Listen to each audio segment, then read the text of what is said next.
Subscription کے button کو دبائیے اور ساتھ بیل آئیکن پر کلک کیجیے تاکہ آپ کو تمام ویڈیو فوراً مل سکیں۔ اس ویڈیو پسند آنے کی صورت میں اسے لائک، کمنٹ اور شیئر کرنا مت بھولیں۔ وہ مسافر عرب کے صحرا میں اکیلا چلا جا رہا تھا۔ 8 ہجری کے زمانے میں عرب کا وہ علاقہ جہاں مکہ اور مدینہ واقع ہیں بڑا ہی خوفناک صحرا ہوا کرتا تھا، جلتا اور انسانوں کو جھلساتا ہوا ریگزار۔ ایک تو صحرا کی اپنی صعوبتیں تھیں، دوسرا خطرہ راہزنوں کا تھا۔ مسافر قافلوں کی صورت میں سفر کیا کرتے تھے، لیکن یہ مسافر اکیلا چلا جا رہا تھا۔ وہ اعلیٰ نسل کے جنگی گھوڑے پر سوار تھا۔ اس کی زرہ گھوڑے کی زین کے ساتھ بندھی ہوئی تھی، اس کی کمر سے تلوار لٹک رہی تھی اور اس کے ہاتھ میں برچھی تھی۔ اس زمانے میں مردوں کی قد دراز، سینے چوڑے اور جسم گھٹے ہوئے ہوتے تھے۔ یہ اکیلا مسافر بھی انہی مردوں میں سے تھا، لیکن وہ جس انداز سے گھوڑے کی پیٹھ پر بیٹھا تھا اس سے پتہ چلتا تھا کہ وہ شاہ سوار ہے اور وہ کوئی معمولی آدمی نہیں۔ اس کے چہرے پر خوف کا ہلکا سا بھی تاثر نہیں تھا کہ راہزن اسے لوٹ لیں گے، اس سے اتنی اچھی نسل کا گھوڑا چھین لیں گے اور اسے پیدل سفر کرنا پڑے گا۔ لیکن اس کے چہرے پر جو تاثر تھا وہ قدرتی نہیں تھا۔ وہ کچھ سوچ رہا تھا، یادوں سے دل بہلا رہا تھا یا کچھ یادوں کو ذہن میں دفن کرنے کی کوشش کر رہا تھا۔ آگے ایک گھاٹی آ گئی، گھوڑا چڑھتا چلا گیا۔ خاصی بلندی پر جا کر زمین ہموار ہوئی۔ سوار نے گھوڑا روک کر اسے گھمایا اور رکابوں پر کھڑے ہو کر پیچھے دیکھا۔ اسے مکہ نظر نہ آیا، مکہ افق کے نیچے چلا گیا تھا۔ ابو سلیمان، اسے جیسے آواز سنائی دی ہو، اب پیچھے نہ دیکھو، مکہ کو ذہن سے اتار دو۔ تم مرد میدان ہو، اپنے آپ کو 2 حصوں میں نہ کٹنے دو، اپنے فیصلے پر قائم رہو۔ تمہاری منزل مدینہ ہے۔ اس نے مکہ کی سمت سے نگاہیں ہٹا لیں، گھوڑے کا رخ مدینہ کی طرف کیا اور باغ کو ہلکا سا جھٹکا دیا۔ گھوڑا اپنے سوار کے اشارے سمجھتا تھا، جچی تلی چال چل پڑا۔ سوار کی عمر 43 برس تھی، لیکن وہ اپنی عمر سے جوان لگتا تھا۔ سلیمان اس کے بیٹے کا نام تھا، اس کے باپ کا نام الولید تھا، لیکن سوار نے خالد بن ولید کی بجائے ابو سلیمان کہلانا زیادہ پسند کیا تھا۔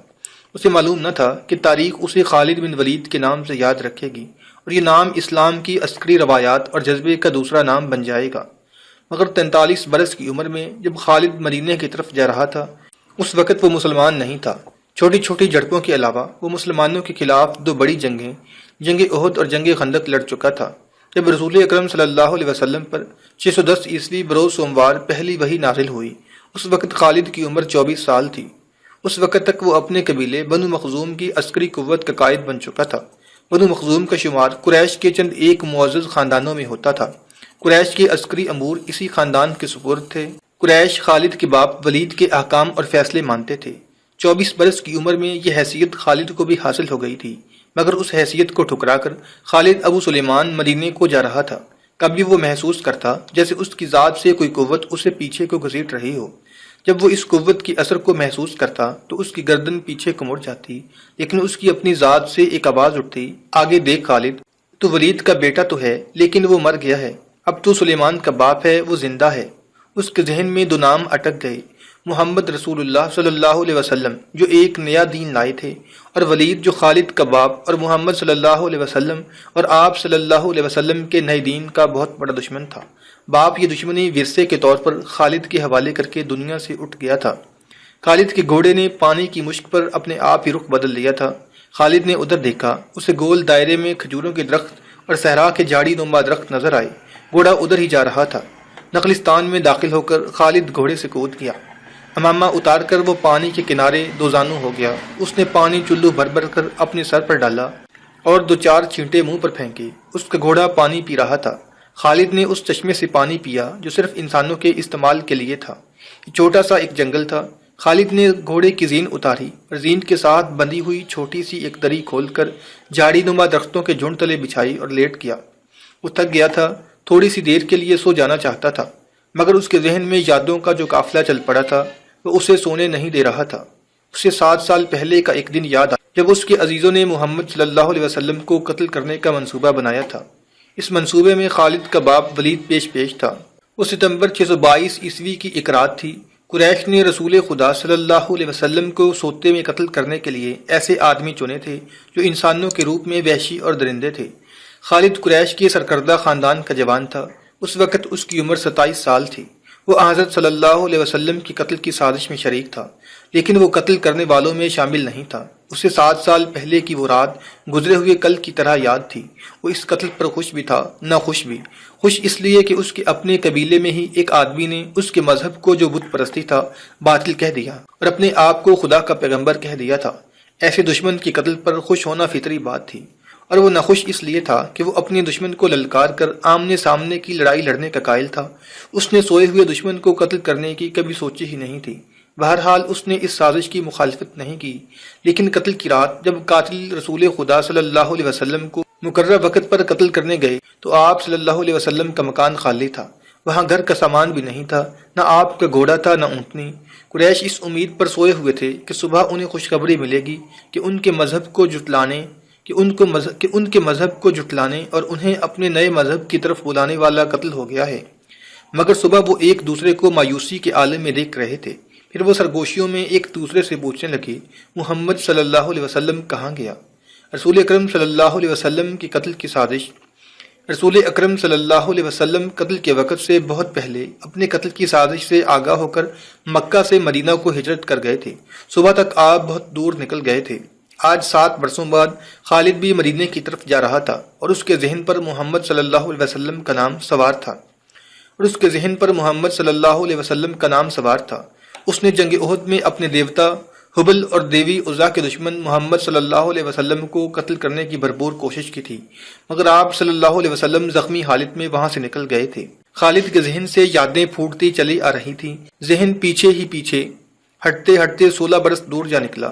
613 عیسوی کی ایک شام رسول کریم صلی اللہ علیہ وسلم نے قریش کے چند ایک سرکردہ افراد کو اپنے ہاں کھانے پر مدعو کیا۔ کھانے کے بعد رسول کریم صلی اللہ علیہ وسلم نے اپنے مہمانوں سے کہا، اے بنی عبد المطلب، میں تمہارے سامنے جو تحفہ پیش کرنے لگا ہوں وہ عرب کا کوئی اور شخص پیش نہیں کر سکتا۔ اس کے لیے اللہ نے مجھے منتخب کیا ہے۔ مجھے اللہ نے حکم دیا ہے کہ تمہیں ایک ایسے مذہب کی طرف بلاؤں جو تمہاری دنیا کے ساتھ تمہاری عاقبت بھی آسودہ اور مسرور کر دے گا۔ اس طرح رسول کریم صلی اللہ علیہ وسلم نے پہلی وحی کے نزول کے 3 سال بعد اپنے قریبی عزیزوں کو اسلام قبول کرنے کی دعوت دی۔ خالد اس محفل میں نہیں تھا، اس کا باپ مدعو تھا۔ اس نے خالد کو مذاق اڑانے کے انداز میں بتایا تھا کہ عبد المطلب کے پوتے محمد صلی اللہ علیہ وسلم نے کہا ہے کہ وہ اللہ کا بھیجا ہوا نبی ہے۔ ہم جانتے ہیں عبد المطلب قریش کا ایک سردار تھا۔ ولید نے اپنے بیٹے خالد سے کہا، بے شک محمد صلی اللہ علیہ وسلم کا خاندان اعلیٰ حیثیت رکھتا ہے، لیکن نبوت کا دعویٰ اس خاندان کا کوئی فرد کیوں کرے؟ اللہ کی قسم اور قسم حبل اور عزا کی، میرے خاندان کا رتبہ کسی سے کم نہیں۔ کیا نبوت کا دعویٰ کر کے کوئی ہم سے اونچا ہو سکتا ہے؟ آپ نے اسے کیا کہا ہے؟ خالد نے پوچھا۔ پہلے تو ہم چپ ہو گئے، پھر ہم سب ہنس پڑے۔ ولید نے کہا، لیکن محمد صلی اللہ علیہ وسلم کے چچا زاد بھائی علی نے محمد صلی اللہ علیہ وسلم کی نبوت کو قبول کر لیا ہے۔ خالد اپنے باپ کی طنزیہ ہنسی کو بھولا نہیں تھا۔ خالد کو 629 عیسوی کے ایک روز مکہ اور مدینہ کے راستے میں ایک نخلستان میں لیٹے ہوئے وہ وقت یاد آ رہا تھا۔ رسول اللہ صلی اللہ علیہ وسلم جن کی نبوت کو قریش کے سردار قبول نہیں کر رہے تھے، اس نبوت کو لوگ قبول کرتے چلے جا رہے تھے۔ ان میں اکثریت نوجوانوں کی تھی۔ بعض مفلس لوگوں نے بھی اسلام قبول کر لیا۔ اس سے نبی کریم صلی اللہ علیہ وسلم کے حوصلے میں جان آ گئی اور آپ نے اسلام کی تبلیغ تیز کر دی۔ آپ صلی اللہ علیہ وسلم بت پرستی کے خلاف تھے۔ مسلمان ان 360 بتوں کا مذاق اڑاتے تھے جو کعبہ کے اندر اور باہر رکھے ہوئے تھے۔ طلوع اسلام سے پہلے عرب ایک خدا کو مانتے تھے اور پوجتے ان بتوں کو تھے۔ انہیں وہ دیویاں اور دیوتا کہتے اور انہیں اللہ کے بیٹے اور بیٹیاں مانتے تھے۔ وہ ہر بات میں اللہ کی قسم کھاتے تھے۔ قریش نے دیکھا کہ محمد صلی اللہ علیہ وسلم کے جس دین کا انہوں نے مذاق اڑایا تھا وہ مقبول ہوتا جا رہا ہے، تو انہوں نے آپ صلی اللہ علیہ وسلم کی تبلیغی سرگرمیوں کے خلاف محاذ بنا لیا اور مسلمانوں کا جینا حرام کر دیا۔ خالد کو یاد آ رہا تھا کہ اس نے اللہ کے رسول صلی اللہ علیہ وسلم کو گلیوں اور بازاروں میں لوگوں کو اکٹھا کر کے انہیں اسلام قبول کرنے کی دعوت دیتے اور بتاتے دیکھا تھا کہ بت انہیں نہ فائدہ دے سکتے ہیں نہ نقصان۔ عبادت کے لائق صرف اللہ ہے جو واحد لا شریک ہے۔ رسول خدا کی مخالفت کے قائل قریش کے 4 سردار تھے۔ ایک تو خالد کا باپ ولید تھا، دوسرا نبی کریم صلی اللہ علیہ وسلم کا اپنا چچا ابو لہب تھا، تیسرا ابو سفیان اور چوتھا ابو الحکم تھا جو خالد کا چچا زاد بھائی تھا۔ مسلمانوں پر سب سے زیادہ ظلم و تشدد اسی شخص نے کیا تھا۔ وہ جہالت کی حد تک کینہ پرور اور مسلم کش تھا، اسی لیے مسلمان اسے ابو جہل کہنے لگے تھے۔ یہ نام اتنا عام ہوا کہ لوگ جیسے اس کا اصل نام بھول گئے ہوں۔ تاریخ نے بھی اس پستہ قد، بہنگے اور لوہے کی طرح مضبوط آدمی کو ابو جہل کے نام سے ہی یاد رکھا ہے۔ خالد کو یہ یادیں پریشان کرنے لگیں، شاید شرمسار بھی۔ قریش کے لوگوں نے رسول خدا صلی اللہ علیہ وسلم کے گھر میں کئی بار غلاظت پھینکی تھی۔ جہاں کوئی مسلمان اسلام کی تبلیغ کر رہا ہوتا، وہاں قریش کے آدمی جا پہنچتے اور ہلڑ مچاتے تھے۔ بد اخلاق اور دھتکارے ہوئے آدمیوں کو رسول خدا صلی اللہ علیہ وسلم کو پریشان کرتے رہنے کے کام پر لگا دیا گیا تھا۔ خالد کو یہ اطمینان ضرور تھا کہ اس کے باپ نے محمد رسول اللہ صلی اللہ علیہ وسلم کے خلاف ایسی کوئی گھٹیا حرکت نہیں کی تھی۔ 2 مرتبہ قریش کے 3-4 سرداروں کو ساتھ لے کر رسول خدا کے چچا ابو طالب کے پاس یہ کہنے گیا تھا کہ وہ اپنے بھتیجے کو بتوں کی توہین اور نبوت کے دعوے سے روکے، ورنہ وہ کسی کے ہاتھوں قتل ہو جائے گا۔ ابو طالب نے ان لوگوں کو 2 مرتبہ ٹال دیا تھا۔ خالد کو اپنے باپ کی بہت بڑی قربانی یاد آئی۔ امارا خالد کا بھائی تھا۔ وہ خاص طور پر خوبصورت نوجوان تھا۔ وہ ذہین تھا اور اس میں بانک تھا۔ خالد کے باپ ولید نے اپنے اتنے خوبصورت بیٹے امارا کو قریش کے 2 سرداروں کے حوالے کیا اور انہیں کہا کہ اسے محمد صلی اللہ علیہ وسلم کے چچا ابو طالب کے پاس لے جاؤ اور اس سے کہو کہ میرا بیٹا رکھ لو اور اس کے بدلے محمد صلی اللہ علیہ وسلم ہمیں دے دو۔ خالد اپنے باپ کے اس فیصلے پر کانپ اٹھا تھا، اور جب اس کا بھائی امارا دونوں سرداروں کے ساتھ چلا گیا تھا تو خالد تنہائی میں جا کر رویا تھا۔ ابو طالب سرداروں نے امارا کو رسول کریم صلی اللہ علیہ وسلم کے چچا کے آگے کر کے کہا، اسے تم جانتے ہو، یہ امارا بن ولید ہے۔ تم یہ بھی جانتے ہوگے کہ بنو ہاشم نے جس کے تم سردار ہو ابھی تک اس جیسا سجیلا اور عقلمند جوان پیدا نہیں کیا۔ یہ ہم ہمیشہ کے لیے تمہارے حوالے کرنے آئے ہیں۔ اسے اپنا بیٹا بنا کر رکھو گے تو تمام عمر فرما بردار رہے گا، اگر اسے اپنا غلام بناؤ گے تو قسم ہے اللہ کی تم پر اپنی جان بھی قربان کر دے گا۔ مگر تم اسے میرے حوالے کیوں کر رہے ہو؟ ابو طالب نے پوچھا، کیا بنو مخزوم کی ماؤں نے اپنے بیٹوں کو نیلام کرنا شروع کر دیا ہے؟ کہو اس کی کتنی قیمت چاہتے ہو؟ اس کے عوض ہمیں اپنا بھتیجا محمد صلی اللہ علیہ وسلم دے دو۔ قریش کے ایک سردار نے کہا، تمہارا یہ بھتیجا تمہاری رسوائی کا باعث بن گیا ہے۔ اس نے تمہارے آباء و اجداد کے مذہب کو رد کر کے نیا مذہب بنا لیا ہے۔ کہ تم دیکھ نہیں رہے کہ اس نے قبیلے میں آدمی کو آدمی کا دشمن بنا دیا ہے؟ تم میرے بھتیجے کو لے جا کر کیا کرو گے؟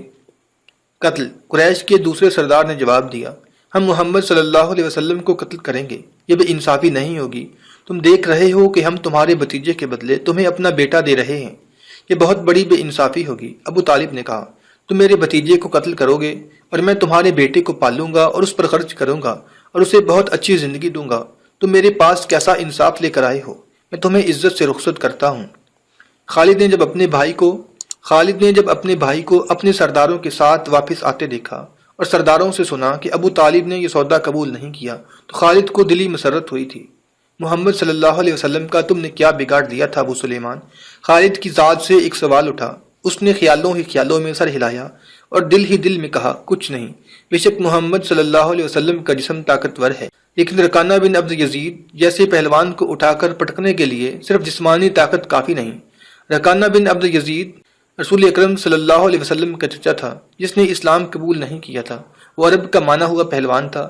نامی گرامی پہلوان آئے جنہیں اس نے ایک ہی بار میں پٹک کر اٹھنے کے قابل نہ چھوڑا۔ وہ وحشی انسان تھا، صرف لڑنا مرنا جانتا تھا۔ خالد کو وہ وقت یاد آنے لگا جب مسلمانوں کو دکھ کرنے والے 3-4 آدمیوں نے ایک دن رکانہ پہلوان کو خوب کھلایا پلایا اور اسے کہا تھا کہ تمہارا بھتیجا محمد صلی اللہ علیہ وسلم کسی کے ہاتھ نہیں آتا، نہ اپنی تبلیغ سے باز آتا ہے، نہ کسی سے ڈرتا ہے، اور لوگ اس کی باتوں کے جادو میں آتے چلے جا رہے ہیں۔ کہ تم اسے سیدھا نہیں کر سکتے؟ کہ تم میرے ہاتھوں اس کی ہڈیاں توڑوانا چاہتے ہو؟ رکانہ نے اپنے چہرے پر مست بھینسے کا تاثر پیدا کر کے تکبر کے لہجے میں کہا، لاؤ اسے میرے مقابلے میں، لیکن وہ میرا نام سن کر مکے سے بھاگ جائے گا۔ نہیں، میں اس کے ساتھ لڑنا اپنی توہین سمجھتا ہوں۔ اس نے اکسانے والے آدمیوں کی بات نہ مانی۔ وہ کسی پہلوان کو اپنے برابر سمجھتا ہی نہیں تھا۔ مسلمانوں کے دشمن خاموش ہو گئے کہ رسول خدا صلی اللہ علیہ وسلم کو رکانہ کے ہاتھوں گرا کر آپ صلی اللہ علیہ وسلم کا تماشا بنایا جائے۔ مکے کے یہودی خاص طور پر رسول اکرم صلی اللہ علیہ وسلم کے دشمن تھے، لیکن وہ کھل کر میدان میں نہیں آتے تھے۔ وہ خوش تھے کہ اہل قریش آپس میں بٹ کر ایک دوسرے کے دشمن ہو گئے ہیں۔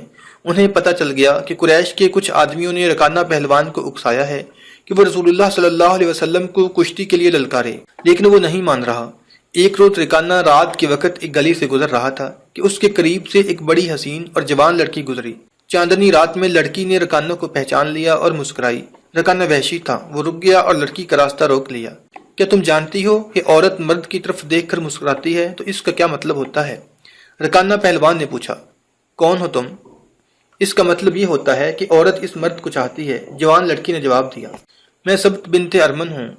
او ارمن یہودی کی بیٹی، رکانہ نے کہا اور لڑکی کے کندھوں پر ہاتھ رکھ کر اسے اپنے قریب کر کے بولا، کیا میرا جسم تجھے اتنا اچھا لگتا ہے؟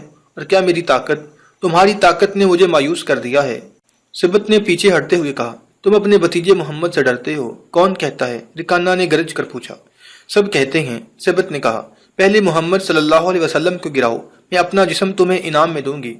اللہ کے بیٹوں اور بیٹیوں کی قسم، تیری بات پوری کر کے تیرے سامنے آؤں گا، رکانہ نے کہا، لیکن تو نے غلط سنا ہے کہ میں محمد صلی اللہ علیہ وسلم سے ڈرتا ہوں۔ بات یہ ہے کہ میں اپنے سے کمزور کے ساتھ لڑنا اپنی توہین سمجھتا ہوں، لیکن تیری بات پوری کروں گا۔ مشہور مورخ ابن حشام نے لکھا ہے کہ رسول کریم صلی اللہ علیہ وسلم نے خود رکانہ پہلوان کو کشتی کے لیے للکارا تھا، لیکن دوسرے مورخ ابن الاسیر نے جو شہادت پیش کی ہے وہ صحیح ہے کہ رکانہ نے رسول خدا صلی اللہ علیہ وسلم کو کشتی کے لیے للکارا اور اس نے کہا تھا، میرے بھائی کے بیٹے، تم بڑے دل اور بڑی جرت والے آدمی ہو۔ میں یہ بھی جانتا ہوں کہ تم جھوٹ بولنے سے نفرت کرتے ہو، لیکن مرد کی جرت اور صداقت کا پتہ اکھاڑے میں چلتا ہے۔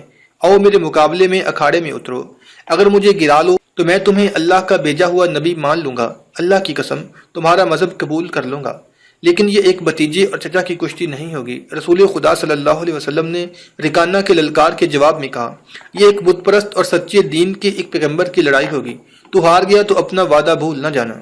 مکہ میں یہ خبر صحرا کی آندھی کی طرح پھیل گئی کہ رکانہ پہلوان اور محمد صلی اللہ علیہ وسلم کی کشتی ہوگی، اور جو ہار جائے گا وہ جیتنے والے کا مذہب قبول کر لے گا۔ قریش کا بچہ بچہ، مرد و زن اور یہودی ہجوم کر کے آ گئے۔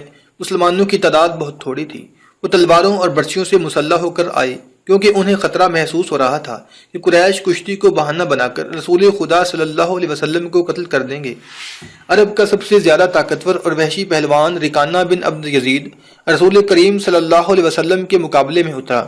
اس نے رسول اللہ صلی اللہ علیہ وسلم پر تنزیہ نگاہ ڈالی اور آپ پر پھپتی کسی۔ آپ صلی اللہ علیہ وسلم مکمل خاموشی اور اطمینان سے رکانہ کی آنکھوں میں آنکھیں ڈال کر دیکھتے رہے کہ وہ بے خبری میں کوئی داؤ نہ کھیل جائے۔ رکانہ آپ کے ارد گرد یوں گھوما جیسے شیر اپنے شکار کے ارد گرد گھوم گیا ہو اور اب اسے کھا جائے گا۔ ہجوم رسول اکرم صلی اللہ علیہ وسلم کا مذاق اڑا رہا تھا۔ مسلمان خاموش تھے، وہ دل ہی دل میں اللہ کو یاد کر رہے تھے۔ انہوں نے اپنی تلواروں کے دستوں پر ہاتھ رکھے ہوئے تھے۔ پھر نہ جانے کیا ہوا، رسول اکرم صلی اللہ علیہ وسلم نے کیا داؤ کھیلا۔ ابن اسیر لکھتا ہے کہ آپ صلی اللہ علیہ وسلم نے رکانہ کو اٹھا کر زمین پر پٹک دیا۔ رکانہ زخمی شیر کی طرح اٹھا اور غرا کر آپ پر حملہ آور ہوا۔ آپ نے پھر وہی داؤ کھیلا اور اسے پٹک دیا۔ وہ اٹھا تو آپ نے اسے تیسری بار پٹکا۔ بھاری بھرکم جسم 3 بار پٹکا گیا تو کشتی جاری رکھنے کے قابل نہ رہا۔ رکانہ سر جھکا کر اکھاڑے سے نکل گیا۔ ہجوم پر سناٹا طاری ہو گیا۔ اب مسلمان ننگی تلواریں اور برچیاں ہوا میں لہرا لہرا اور اچھال اچھال کر نعرے لگا رہے تھے۔ چچا رکانہ، رسول اکرم صلی اللہ علیہ وسلم نے للکار کر کہا، اپنا وعدہ پورا کر اور یہیں اعلان کر کہ آج سے تو مسلمان ہے۔ رکانہ نے قبول اسلام سے صاف انکار کر دیا۔ یہ طاقت جسمانی نہیں تھی۔ خالد نے نخلستان میں لیٹے لیٹے اپنے آپ سے کہا، رکانہ کو یوں 3 بار پٹکنا تو دور کی بات ہے، اسے کوئی پچھاڑ بھی نہیں سکا تھا۔ رسول اکرم صلی اللہ علیہ وسلم کا تصور خالد کے ذہن میں نکھر آیا۔ وہ آپ صلی اللہ علیہ وسلم کو اچھی طرح جانتا تھا، لیکن اب وہ محسوس کر رہا تھا جیسے محمد صلی اللہ علیہ وسلم کوئی اور تھے جنہیں وہ بچپن سے جانتا تھا۔ اس کے بعد آپ صلی اللہ علیہ وسلم نے جو روپ اختیار کیا تھا اس میں خالد آپ صلی اللہ علیہ وسلم کو نہیں پہچانتا تھا۔ نبوت کے دعوے کے بعد خالد کی آپ صلی اللہ علیہ وسلم کے ساتھ بول چال بند ہو گئی تھی۔ وہ آپ صلی اللہ علیہ وسلم کے ساتھ 2 ہاتھ کرنا چاہتا تھا، لیکن وہ رکانہ کی طرح پہلوان نہیں تھا۔ وہ میدان جنگ میں لڑنے والا اور لڑنے والوں کی قیادت کرنے والا جنگجو تھا، لیکن اس وقت مسلمان فوج کی صورت میں لڑنے کے قابل نہیں تھے۔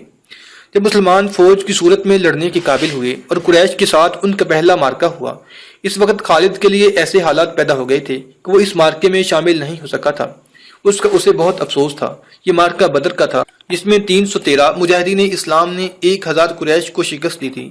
خالد دانت پیستا رہ گیا تھا، لیکن اس روز جب وہ ایک نخلستان میں لیٹا ہوا تھا اسے خیال آیا کہ 313 نے 1000 کو کس طرح شکست دے دی تھی۔ اس نے شکست کھا کر آنے والے قریش سے پوچھا تھا کہ مسلمانوں میں وہ کون سی خوبی تھی جس نے انہیں فتح یاب کیا تھا۔ خالد اٹھ بیٹھا اور انگلی سے ریت پر بدر کے میدان کے خدوخال بنا کر قریش اور مسلمانوں کی پوزیشنیں اور مارکے کے دوران دونوں کی چالوں کی لکیریں بنانے لگا۔